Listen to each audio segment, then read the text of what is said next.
ये जहरीला सांप अचानक भैंस को काट लेता है। जहर फैलते ही भैंस तड़प कर वहीं गिर जाती है। मुन्ना घबराकर मदद के लिए दौड़ते हुए अपने मालिक के पास जाता है, लेकिन यह निर्दयी मालिक उसे डंडे से मारकर भगा देता है।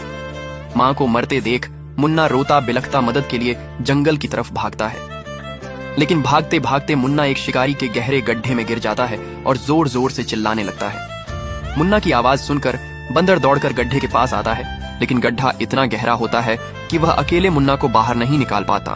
उधर झड़ से मुन्ना की मां का शरीर नीला पड़ने लगता है। बंदर थकाहारा जंगल के पुराने शिव मंदिर पहुंचता है और शिवलिंग के सामने बैठकर ओम नमः शिवाय का जाप करने लगता है। अचानक डमरू की हल्की गूंज सुनाई देती है और अगले ही पल स्वयं महादेव वहां प्रकट हो जाते हैं। बंदर सारी घटना महादेव को बताता है। महादेव अपने त्रिशूल से गड्ढे को भर देते हैं और मुन्ना को सुरक्षित बाहर निकाल लेते हैं। फिर महादेव अपनी दिव्य शक्ति से भैंस के शरीर से जहर बाहर निकाल देते हैं, लेकिन महादेव के इस चमत्कार के लिए किसी ने अभी तक लाइक और सब्सक्राइब नहीं किया। अपने भाई के लिए एक सब्सक्राइब तो बनता है। ये जहरीला सांप अचानक भैंस को काट लेता है। जहर फैलते ही भैंस तड़प कर वहीं गिर जाती है।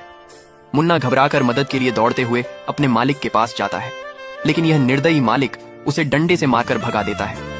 मां को मरते देख मुन्ना रोता बिलखता मदद के लिए जंगल की तरफ भागता है, लेकिन भागते भागते मुन्ना एक शिकारी के गहरे गड्ढे में गिर जाता है और जोर जोर से चिल्लाने लगता है। मुन्ना की आवाज सुनकर बंदर दौड़कर गड्ढे के पास आता है, लेकिन गड्ढा इतना गहरा होता है कि वह अकेले मुन्ना को बाहर नहीं निकाल पाता।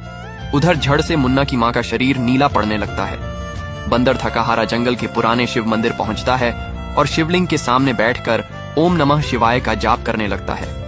अचानक डमरू की हल्की गूंज सुनाई देती है और अगले ही पल स्वयं महादेव वहां प्रकट हो जाते हैं। बंदर सारी घटना महादेव को बताता है। महादेव अपने त्रिशूल से गड्ढे को भर देते हैं और मुन्ना को सुरक्षित बाहर निकाल लेते हैं। फिर महादेव अपनी दिव्य शक्ति से भैंस के शरीर से जहर बाहर निकाल देते हैं, लेकिन महादेव के इस चमत्कार के लिए किसी ने अभी तक लाइक और सब्सक्राइब नहीं किया। अपने भाई के लिए एक सब्सक्राइब तो बनता है।